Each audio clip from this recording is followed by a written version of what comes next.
now invite Rajat Kathuria to come and speak to us about the trade and the budget and some of the budgetary provisions for international trade treaties, BEPS, etc. Thank you, Ashok, and let me add my echo of thanks to Rathin and NIPFP for coordinating this year, and of course to Shekhar and NCAER for initiating this. This is a wonderful platform. We meet only once a year. We should meet more often as institutions and coordinate much better, but at least we meet once. So what I'm going to, as Ashok said, what I'm going to do is look at, and Shekhar has already mentioned this in his last slide, that there was not much on international trade in the budget, and the reason for that is a lot of it happens elsewhere.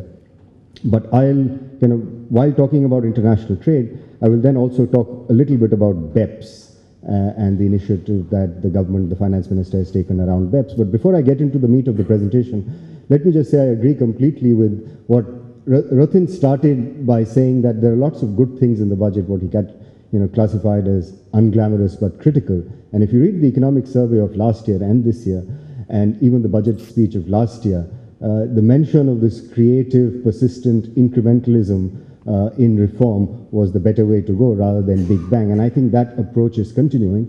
So that's the good thing in the budget. There are too many cesses and so on. So one wonders what kind of incrementalism that is. Hopefully those cesses will go away at some point.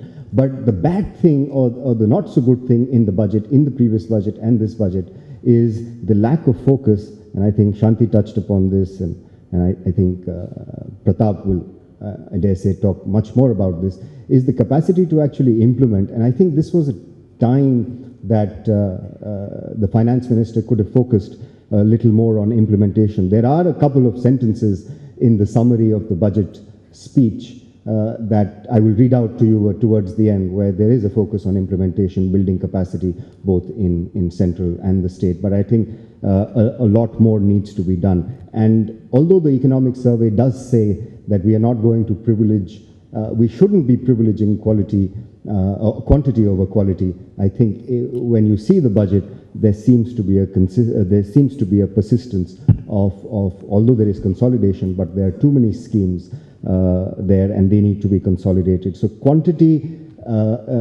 there's an emphasis on quantity, a less emphasis on quality, and quality then of course has to deal with the capacity to be able to implement the schemes that the government initiating. And then I'll talk a little bit about coordination between bodies. So let me start by talking about trade and pick up from the point that Shekhar made, that there is very little in the budget on trade. There is a little bit, I mean, again, tinkering to aid domestic industry, which is bleeding under cheap price foreign imports. So there's some amount of protectionism, increasing of custom duties in certain sectors. But overall, I don't think the budget could have done enough to boost exports, which have been declining for the last 14 months. The exports have declined, and to boost that, those exports, a lot of other things around infrastructure, manufacturing, etc., which I won't go, need to be done, and also maybe a little bit on the exchange rate, which I will talk about. So there's external vulnerabilities. Tom is sitting here. Maybe he could verify these figures or validate these figures, unless the IMF has changed them since they were published late last year. There's a decline in the rates of growth in the world economy. There's slowdown, rebalancing in China, etc. All of that. So you know that the economic survey projects India's growth at 7.5%, doesn't kind of gel or sink in with a number of other numbers that come out, which is the IIP, the export growth, and the corporate sales growth. So one doesn't know how these numbers are, one can reconcile these numbers. But the overall picture that emerges is on the external sector, the global demand is weak. India's exports have shrunk. Our growth rate, while is amongst the highest in the world, although China is falling, our growth rate is amongst the highest in the world. And one needs to reconcile this growth rate with a number of other real indicators coming out of India. Given the external vulnerabilities, given that the world demand is going to be weak, how will India's exports perform in the coming years. The picture doesn't look too bright, but although this has had a positive impact on our balance of payments.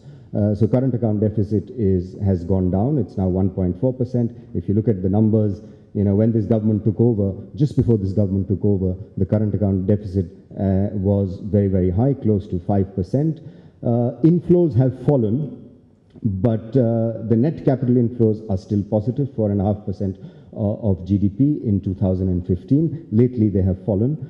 Trade balance is negative, but rebalanced by, historically by remittances and invisible exports. Remittances haven't tapered off too much, although there's FII outflow because of what's happening in the Middle East and the need for funds in the Middle East. There has been foreign institution outflow to the tune of almost $2.5 billion a month, and if you aggregate that to annually, that would result in about $25 billion outflow. That's a big amount and a cause for concern, and there's something in the budget to address that, and I will talk about this. But we're doing some work in ICRIER, and I just want to mention this very, very quickly, and then talk a little bit about the schemes in the budget.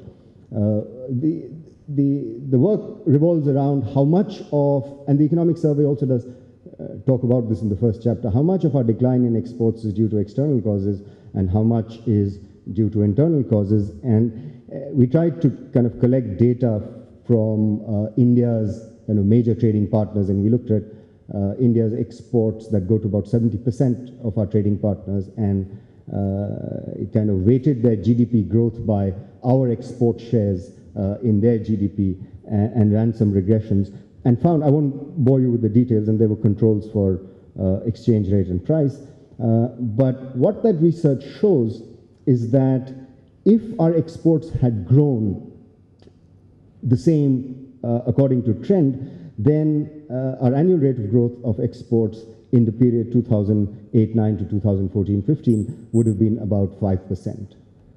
But in actual, the rate of growth of exports during this period is 1.17%, as you see here. So it's not, the results seem to suggest, and this is work in progress, these are early results, the work seems to suggest that maybe, and this is another working paper that has been brought out by ICRIER last year, which is that the real effective exchange rate shows persistent overvaluation. So maybe it's a combination of external demand, weakening of external demand, and overvaluation of the exchange rate, coupled with a number of things that we haven't incorporated in, we haven't created an infrastructure index, and cost of doing business, all of that typically would affect our competitiveness of exports. But income and price, the price elasticity and the income elasticity seem to suggest that income elasticity is not the only reason for the decline in our exports, and there's a persistent overvaluation of the real effective exchange rate. At current, the overvaluation is about 15%. During this period, it was about 9%. What has the government done? And Shekhar has already mentioned this. What has the government done to boost exports in or boost foreign investment inflows in the budget? Some measures that the government has announced. Government has widened and deepened the duty drawback scheme to include more products and countries, so that if you're exporting, then you get a duty drawback on your imports.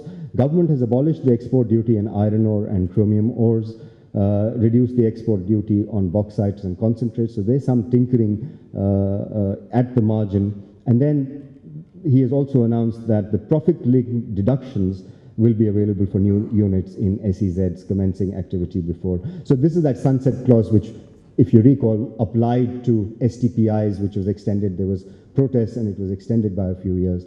So the SEZs, the benefits, the profit-linked benefits to expire, they've been continued until 2020, I dare say because of the situation with respect to exports. So overall, the concerns around exports and concerns around India's kind of exchange rate is that there is competitive depreciation, devaluation. We see that around. There is, ICRIER shows persistent overvaluation of the Indian rupee, and even if you account for productivity gains, the Indian rupee continues to be overvalued. So that's on the trade front, and on the inflows front, as I mentioned, there have been rapid withdrawal of funds from the Indian market, although the government is trying to counterbalance that by the MAT exemption in the budget that was provided to companies is now being taken away, and so it will be, no MAT will apply to FII investments retroactively from 2001-2002, subject to the foreign company not having a PE, permanent establishment, in India under the relevant double taxation agreement treaty. So basically what this is doing is the MAT will not be applicable to FII investments in India that are booking profits. In any case, they do not book profits in India, so MAT should not be applicable. So this is something that the government has provided, which will make it hopefully easier for FII inflows, counterbalancing what is happening in the Middle East with the demand for funds due to lower commodity prices.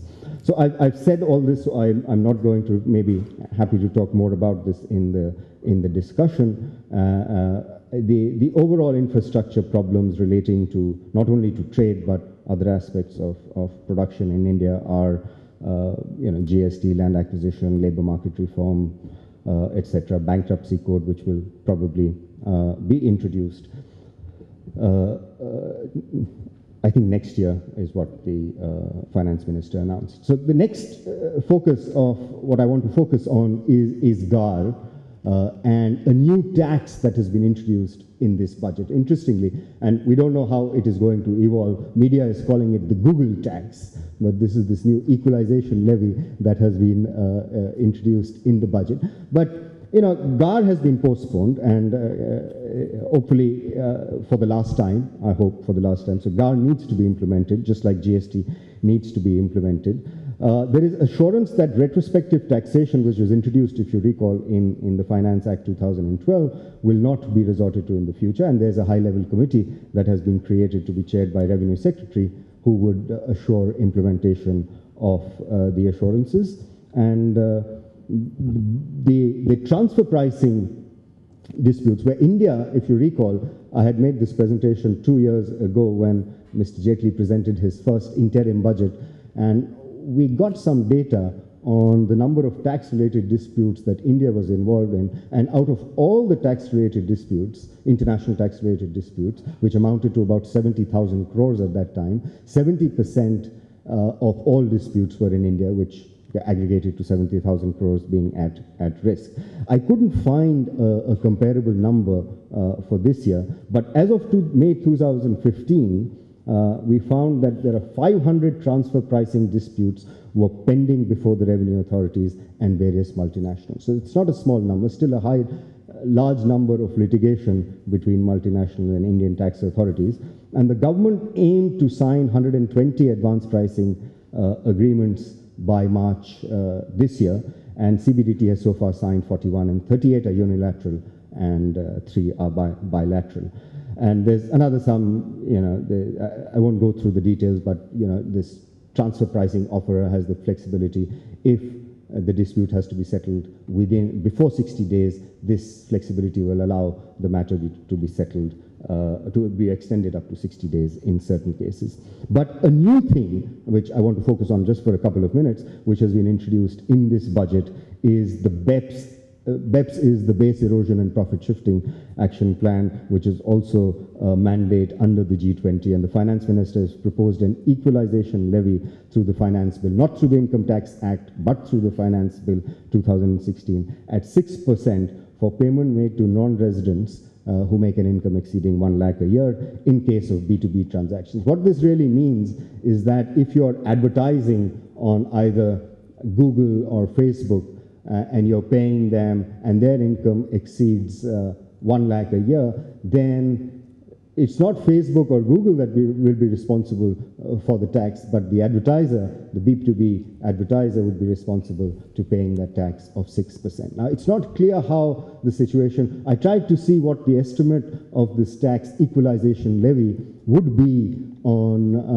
the revenue of the budget. I couldn't get a number, but I dare say it would be somewhere embedded within the details. But the 6% tax is part of course, what the rest of the world is trying to do with taxation and BEPS. And if you recall, in January of this year, Google, agreed to pay some huge amounts of money to the UK government because it was avoiding paying a number of taxes because it was headquartered in Ireland, and Ireland is a tax haven, and all the book profits of Google through a complex maze of structuring go back to Ireland.